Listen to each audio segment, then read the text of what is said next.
ദുൽഹിജ്ജയിലെ ആദ്യത്തെ 10 ദിവസം.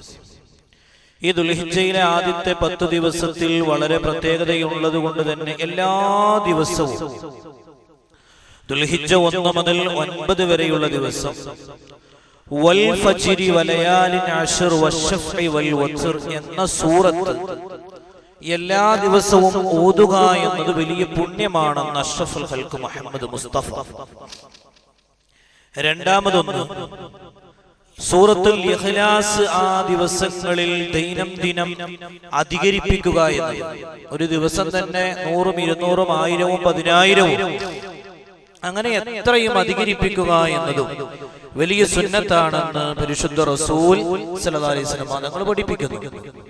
എന്നാൽ അതുപോലെ തന്നെ ആ ദുൽഹിജ്ജ 1 മുതൽ 10 കൂടിയ ദിനങ്ങളിൽ 9 വരെ സുന്നത്ത് നോമ്പ് അനുഷ്ഠിക്കുക എന്നതും വലിയ സുന്നത്താണെന്ന് മഹാന്മാർ പഠിപ്പിക്കുന്നുണ്ട്. ഇങ്ങനെ ദുൽഹിജ്ജ മാസത്തിന്റെ ആദ്യത്തെ ദിവസങ്ങളിൽ ശ്രദ്ധിക്കേണ്ട ചില കാര്യങ്ങൾ സൂചിപ്പിക്കുകയാണ്. എന്നാൽ ഇനി നമ്മൾ വളരെ വിശാലമായി ശ്രദ്ധിക്കേണ്ട ചില കാര്യങ്ങൾ ഉദ്ഹിയ്യത്തുമായി ബന്ധപ്പെട്ട്, അത് ഇപ്പോൾ തന്നെ പറയുന്നതിന് ഒരുപാട് കാരണങ്ങളുണ്ട്. നിങ്ങളൊക്കെ ജുമാക്ക് വന്നവരാണ്. നമ്മളൊക്കെ ഒരു ഇബാദത്തുമായി ബന്ധപ്പെടുമ്പോൾ 2 റക്അത്ത് നിസ്കരിക്കുകയാണല്ലോ ജുമാ. എന്നാൽ ജുമയെ കുറിച്ച് നമ്മൾ കൃത്യമായിട്ട് ബോധമുണ്ടാവുന്നത് പോലെ ഉദ്ഹിയ്യത്ത് എന്നൊരു കർമ്മത്തിലേക്ക് നമ്മൾ കടക്കുമ്പോൾ അത് കേവലം ഒരു ഇബാദത്ത് മാത്രമല്ല. കുറെ ആളുകൾ എടുത്തുനിന്ന് ഇപ്പൊ നമ്മുടെ മഹല്ലുകളിലൊക്കെ ഉണ്ടാകുന്ന സംഗതി, ഒരുപാട് ആളുകൾ എടുത്തുനിന്ന് നമ്മൾ പൈസ വാങ്ങുന്നു, ഉദ്ഹിയ്യത്ത് ഇറക്കുന്നു, കൊടുക്കുന്നു എന്നതാണ്. അതിന് ഒരൊറ്റടിക്ക് മറുപടി പറഞ്ഞാൽ നല്ല കാര്യമാണ്. ഒറ്റക്ക് ചെയ്യുന്നതിനേക്കാൾ ഏറ്റവും നല്ല കാര്യം എന്താ വെച്ച് കഴിഞ്ഞാൽ മഹല്ലിന്റെ വിവിധ ഭാഗങ്ങളിലേക്ക് ഉദ്ഹിയ്യത്തിന്റെ മാംസം എത്തിക്കുകയും ഒരുപാട് ആളുകൾ ഭക്ഷിക്കുകയും ചെയ്യാൻ അത് വലിയ ഒരു നല്ല സ്വതക്കയും ഹദിയയുമാണ്. നമുക്കതിനെ അങ്ങനെ തന്നെ പ്രോത്സാഹിപ്പിക്കാം. പക്ഷേ ഒരുപാട് ആളുകളെ ഒരുമിച്ച് കൂട്ടി നടത്തുമ്പോ അവിടെ ഒരുപാട് കാര്യങ്ങൾ ശ്രദ്ധിക്കേണ്ടി വരും. നല്ല കാര്യങ്ങൾ നല്ല രൂപത്തിൽ ചെയ്യുമ്പോൾ അതിനൊരുപാട് കാര്യങ്ങൾ ശ്രദ്ധിക്കേണ്ടതുണ്ട്. അത് കേവലം ഒരു ഒരു ഒരു ഒരു ബദരീങ്ങളാണ്ടോ അല്ലെങ്കിൽ നമ്മൾ മറ്റുള്ള രൂപത്തിൽ നടക്കുന്ന റബീഉൽ അവ്വൽ ആണ്ടിന് ഒരുപാട് ആളുകൾ എടുത്തുനിന്ന് പൈസ വാങ്ങി കൊടുക്കുന്ന ഒരു സ്വഭാവം അല്ല, മറിച്ച് ഇതൊരു ഇബാദത്ത് കൂടിയാണ്. അതുകൊണ്ട് തന്നെ ഒരു ഉദ്ഹിയ്യത്തിന് ഒരാൾ ഇന്ന് അറക്കുകയാണെങ്കിൽ നമ്മുടെ നാടുകളിൽ ആട് മാട് എന്ന സംവിധാനമാണ് കൂടുതലുള്ളത്. ആടാണെങ്കിലും മാടാണെങ്കിലും 2 വയസ്സ് പൂർത്തിയാവുക എന്ന് നിർബന്ധമാണ്. ഇൻഷാ അല്ലാഹ് ഇതിന്റെ ഒരു വിശദീകരണം എന്നോണം ഞായറാഴ്ച രാവിലത്തെ ഖുർആൻ ക്ലാസ്സിലും ഇൻഷാ അല്ലാഹ് നമുക്ക് സംസാരിക്കാം. എന്തെങ്കിലുമൊക്കെ സംശയം ഉണ്ടാകുമ്പോൾ നിങ്ങളത് ചോദിച്ച് മനസ്സിലാക്കി അതിന്റെ ഒരു പരിപൂർണാർത്ഥത്തിലേക്ക് കൊണ്ടുപോകണം. നമ്മളൊരു കാര്യം ചെയ്തില്ല എന്നതുകൊണ്ട് പ്രത്യേകിച്ച് തെറ്റൊന്നുമില്ല. പക്ഷെ ഒരാളെ ഉത്തരവാദിത്തങ്ങൾ നമ്മൾ ചെയ്യുന്നു എന്നതുകൊണ്ട് തെറ്റിപ്പോയാൽ അത് അള്ളാഹുവിന്റെ മുമ്പിൽ നമ്മൾ വലിയ വില കൊടുക്കേണ്ടി വരും. അള്ളാഹു കാത്തുരക്ഷിക്കട്ടെ. ഇത് വലിയൊരു പുണ്യമാണ് എന്ന് മാത്രമല്ല, മൻ വജദ സഅതൻ ഫലം യുളയ്യിഹു വലാ യുരിബന്ന മുസല്ലാന. സഹീഹായ ഹദീസ് അല്ലെങ്കിൽ മൗഖൂഫായ ഹദീസാണ്. ഹനഫി മദ്ഹബിൽ ഉദ്ഹിയ്യത്ത് നിർബന്ധമാണ്. ഈ ഹദീസിന്റെ താല്പര്യം പോലും മൻ വജദ സഅതൻ ഫലം യുളയ്യിഹു വലാ യുരിബന്ന മുസല്ലാന. ഒരാൾക്ക് ഉദ്ഹിയ്യത്ത് അറക്കാനുള്ള എല്ലാവിധ സാമ്പത്തിക കഴിവും ഉണ്ടായിട്ടും അവൻ അറത്തില്ല എങ്കിൽ എന്റെ പള്ളിയിലേക്ക് മുസല്ലാന ഓ പള്ളിയിലേക്ക് നല്ല നിസ്കരിക്കേണ്ട ആവശ്യമില്ല എന്നൊരു ഗൗരവത്തെ സൂചിപ്പിക്കുന്നുണ്ട്. അതുകൊണ്ട് തന്നെ ഉദ്ഹിയ്യത്ത് മർമ്മപ്രധാനമാണ്. അതൊക്കെ ഉണ്ടായിരിക്കെ തന്നെയും അത് ചെയ്യുമ്പോഴോ വളരെ ശ്രദ്ധിച്ച് കൈകാര്യം ചെയ്യലും അനിവാര്യമാണ്. ആട് മാട് 2 വയസ്സ് പൂർത്തിയാവുക എന്നാണല്ലോ ഇസ്ലാം പറയുന്നത്. അപ്പൊ ഈ ആട് മാട് 2 വയസ്സ് പൂർത്തിയാവുക എന്ന് പറഞ്ഞാൽ, ഇപ്പൊ ഉദാഹരണത്തിന് ദുൽഹിജ്ജ 10 പ്രസവിച്ച ഒരാണ്, ദുൽഹിജ്ജ 10 പ്രസവിച്ച ഒരാട് അല്ലെങ്കിൽ ദുൽഹിജ്ജ 10 പ്രസവിച്ച ഒരു പശു, ഇത് രണ്ടിന്റെയും 2 വയസ്സ് പൂർത്തിയാവുന്നത് എപ്പോഴാണ്? ഞാൻ ഈ പറയുന്നതിനെ നിങ്ങൾക്ക് കേൾക്കാം, ഉൾക്കൊള്ളാം, നിരസിക്കാം, വേണ്ടാന്ന് നോക്കാം, ഒക്കെ ചെയ്യാം. ഉദ്ഹിയ്യത്ത് നിങ്ങൾക്കാവണോ, ഉദ്ഹിയ്യത്തിന്റെ കൂലി കിട്ടണോ, അല്ലെങ്കിൽ സ്വതക്കന്റെ കൂലി കിട്ടും, കുഴപ്പമൊന്നുമില്ല. ഉദ്ഹിയ്യത്തിന്റെ കൂലി കിട്ടില്ല. അത് എപ്പോഴാ 2 വയസ്സ് പൂർത്തിയായി? ആ ആടിനെ എപ്പോഴാണ് അറുക്കാൻ പറ്റുക എന്ന് ചോദിച്ചാൽ ദുൽഹിജ്ജ 11 അറുക്കാൻ പറ്റുള്ളൂ. കാരണം ദുൽഹിജ്ജ 10 ആട് പ്രസവിച്ചാൽ അതിന്റെ 2 വയസ്സ് പൂർത്തിയാകുന്നത് 2 തവണ ദുൽഹിജ്ജ 10 ആവുമ്പോഴാണ്. അപ്പൊ ദുൽഹിജ്ജ 10 പോലും എന്ത് ചെയ്യാൻ പറ്റില്ല, പെരുന്നാളിന്റെ അന്ന് പോലും ആടിനെ ഇറക്കാൻ പറ്റില്ല, ദുൽഹിജ്ജ 11 ആവണം. എന്നാലാണ് ആ ആടിനെ കുറിച്ച് 2 വയസ്സ് തികഞ്ഞ ആട് എന്ന് നമ്മൾ പറയാം. 2 വയസ്സ് തികയലോ നിർബന്ധമാണ്. ഇനി രണ്ടാമത്തെ ഒരു കാര്യം, ഇതിന്റെ സമയം അഫ്ദലായ സമയം അന്നത്തെ ദിവസം തന്നെ അറുക്കലാണ്. ഇതിന്റെ സമയം ബലിപെരുന്നാൾ നിസ്കാരം കഴിഞ്ഞ് സൂര്യോദയം കഴിഞ്ഞ് 2 റക്അത്ത് നിസ്കരിച്ച് പെരുന്നാൾ നിസ്കരിച്ചു ഖുതുബയും ഓതി ഇതിനു ശേഷമാണ് ഇതിന്റെ സമയം ആരംഭിക്കുക. അതിനുശേഷം 2 റക്അത്ത് ബലിപെരുന്നാൾ നിസ്കാരവും ഖുതുബയും നിർവഹിച്ചാൽ ഇതിന്റെ സമയം ഓക്കെ. ഇപ്പൊ നമ്മുടെ നാട്ടിൽ ഇപ്പൊ 8 മണിയാണെങ്കിൽ ഒരു 8:30 കൂടെയൊക്കെ തന്നെ ഇതാവും. അപ്പൊ മറ്റൊരു നാട്ടിലെ സമയം നോക്കി നമുക്ക് പറ്റൂല, നമ്മുടെ നാട്ടിലെ സമയം നോക്കി തന്നെ നമ്മൾ ചെയ്യാം. അങ്ങനെ അറുത്താൽ മഗ്രിബ് വരെ, അതായത് 13 ദുൽഹിജ്ജ 13 മഗ്രിബ് വരെ ഇതിന് സമയമുണ്ട്. രാത്രി അറക്കൽ കറാഹത്തുമാണ്.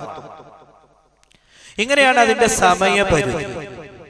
എന്നാൽ ഞാൻ വളരെ വേണ്ടപ്പെട്ട ചില ചർച്ചകൾ മാത്രമാണ് ചെയ്യുന്നത്. നമ്മുടെ ഈ മാംസം നമ്മൾ വിതരണം ചെയ്യുന്നവിടെ വളരെ ശ്രദ്ധിക്കേണ്ട ഒരു കാര്യമാണ്. നെയ്യത്ത് വളരെ ശ്രദ്ധിക്കേണ്ട കാര്യമാണ്. നെയ്യത്ത് നിർബന്ധമാണ് ഏത് അമലിനും. അതുപോലെ തന്നെ ഈ ഇബാദത്തിന് നെയ്യത്ത് നിർബന്ധമാണ്. അപ്പൊ ചിലപ്പോ നമ്മൾ അറക്കാൻ വേണ്ടിയിട്ട് ഇപ്പൊ പള്ളി കമ്മിറ്റിയിലെ ഒരാളെ ഞാൻ ഒരു ഷെയർ ഉണ്ടെന്ന് പറയും, പിന്നെ ഓൻ കഴിഞ്ഞ് പിന്നെ ഓൻ മാംസം അങ്ങനെ വരുന്നത്, ഓന് നെയ്യത്തും ഇല്ല, ഓന്റെ മാംസം, ഓന്റെ പശു ഏതാ, ഓന്റെ പിന്നെ മൃഗം ഏതാന്നും അറിയില്ല, ഓന്റെ ഷെയർ ഏതിലാന്നും അറിയില്ല, പിന്നെ ഓൻ വരുന്ന സമയം എന്ന് പറഞ്ഞാൽ മാംസം വാങ്ങാനാ. നെയ്യത്ത് പോലും വക്കാലത്ത് ചെയ്യുന്നില്ല. ആരെടുത്താണോ ഷെയർ ഏൽപ്പിക്കുന്നത് അയാളോട് പറയണം, എന്റെ ഉദ്ഹിയ്യത്ത് അറക്കാൻ നിന്നെ ഞാൻ വക്കാലത്ത് ചെയ്തു. അയാൾക്ക് ഇനി അറക്കുന്ന ആളോട് പറയാം, അറക്കുന്ന ആള് വക്കാലത്ത് പിന്നെ നെയ്യത്ത് വെക്കണം. ഒരു നെയ്യത്ത് നിർബന്ധമാണ്. അവിടെ നെയ്യത്ത് വളരെ ശ്രദ്ധിക്കേണ്ട ഒരു കാര്യമാണ്. ഉദ്ഹിയ്യത്തിന് കൂടിയ ഒരാൾ അവരുടെ താടി, മുടി, നഖം, പിന്നെ കക്ഷ, ഗുഹ്യ രോമങ്ങൾ ഈ അറവ് കഴിയുന്നത് വരെ ഒരിക്കലും ഒഴിവാക്കാൻ പാടില്ല. അതിന്റെ ഒരു സുന്നത്താണ്. ഒഴിവാക്കി എന്നുള്ളതുകൊണ്ട് വലിയൊരു പ്രശ്നമൊന്നും ഉണ്ടാക്കണ്ട. സുന്നത്താണ് ഒഴിവാക്കൽ. ചിലർ കറാഹത്താന്ന് പറയുന്നുണ്ട്, ചില ഇമാമിങ്ങൾ ഹറാമാന്നും പറയുന്നുണ്ട്. ഞാൻ സമയമില്ലാത്തതുകൊണ്ട് 1-2 കാര്യങ്ങൾ മാത്രം സൂചിപ്പിക്കാൻ വേണ്ടപ്പെട്ട. ഉദ്ഹിയ്യത്തിന്റെ മാംസം അമുസ്ലിമീങ്ങൾക്ക് കൊടുക്കാൻ പറ്റുമോ എന്നൊരു ചർച്ച എല്ലാ വർഷവും വരുന്നതാണ്. അമുസ്ലിമീങ്ങൾക്ക് ഇത് കൊടുക്കാൻ പറ്റുമോ? ഹൈന്ദവരാവട്ടെ, ക്രൈസ്തവരാവട്ടെ, ജൂതരാവട്ടെ, സിഖുകാരാവട്ടെ, ആർക്കാണെങ്കിലും ഒരിക്കലും നമ്മുടെ ഇബാദാത്തുകളിൽപ്പെട്ട മാംസം കൊടുക്കാൻ പാടില്ല. ഇബാദാത്തുകൾ എന്ന് പറയുമ്പോൾ നമ്മൾ വെറും ഉദ്ഹിയ്യത്തിനെ കുറിച്ച് മാത്രം ചർച്ച ചെയ്യണം. അതാണ് ഇതിന്റെ പ്രശ്നം. ഉദ്ഹിയ്യത്ത് മാത്രമല്ല, അഖീഖത്തിന് പറ്റൂല, സക്കാത്തിന്റെ പറ്റൂല. നമ്മൾ സക്കാത്ത് ഹിന്ദുക്കൾ കൊടുക്കുന്നുണ്ടോ? നിർബന്ധമായ സക്കാത്ത് നമ്മൾ അമുസ്ലിമുകൾ കൊടുക്കലുണ്ടോ? ഇല്ല. ഉദ്ഹിയ്യത്ത് പറ്റൂല, അഖീഖത്ത് പറ്റൂല, സക്കാത്ത് പറ്റൂല, കഫാറത്ത് പറ്റൂല, ഫിദിയ പറ്റൂല. ഇങ്ങനെ ഇബാദാത്ത് ഇത് എല്ലാ നിലക്കും സദഖ കൊടുക്കുന്നതിന് ഇസ്ലാം പ്രോത്സാഹിപ്പിക്കുന്നുണ്ട്. ഹൈന്ദവർക്ക് നല്ലൊരു സദഖ കൊടുത്താൽ ഇസ്ലാം പറയും നല്ല കാര്യമാണ്, നല്ല നെയ്യത്തോടാണെങ്കിൽ വലിയ പുണ്യമാണ്. അള്ളാഹുവിന്റെ ഹബീബ് ജൂതന് പിന്നെ സദഖ കൊടുത്തിട്ടുണ്ട്, ഹദിയ കൊടുത്തിട്ടുണ്ട്, നമ്മളും കൊടുക്കലുണ്ട്. നല്ല കാര്യമാണ് എന്ന് പറയവെ തന്നെ ഇബാദത്തുകളിലാകുമ്പോൾ അതുകൊണ്ട് ശ്രദ്ധിക്കുക. 2 കാര്യമുണ്ട്. ഒന്ന്, നമ്മുടെ ഇബാദത്തിൽ നമ്മൾ ചെയ്യുന്ന ഒരു സംഗതിയാണല്ലോ ഈ മാംസം. രണ്ടാമത്തത്, ഇത് ഇബാദത്തിൽ ചെയ്യുന്നതോടുകൂടെ തന്നെ അവരുടെ ഒരു പൂജാ സാധനം അവർ നമുക്ക് തരിക എന്നുള്ളത്, നമ്മൾ വാങ്ങുക എന്നുള്ളതൊക്കെ എത്രത്തോളം പിന്നെ ഗൗരവമുള്ള കാര്യമാണ്. അതുപോലെ തന്നെ നമ്മുടെ ഒരു ഇബാദത്തുമായി ബന്ധപ്പെട്ട സാധനം നമ്മൾ കൊടുക്കുന്നത് അവരോട് ചെയ്യുന്ന ഒരു മോശത്തരമാണ്. അങ്ങനെ മാംസം എന്നതല്ലല്ലോ, മാംസത്തിന്റെ രൂപം എന്നതിനെ നമ്മൾ മനസ്സിലാക്കണം. പിന്നെ രണ്ടാമത് ഞാൻ ഓടിച്ചു പോവാണ്. പിന്നെ ഒരു വിഷയം ശ്രദ്ധിക്കേണ്ടത്, നമ്മൾ വിതരണം ചെയ്യുന്നവിടെ കൃത്യമായിട്ട് ഇസ്ലാമിനോട് കൂറ് പുലർത്തണം. എന്താണ്?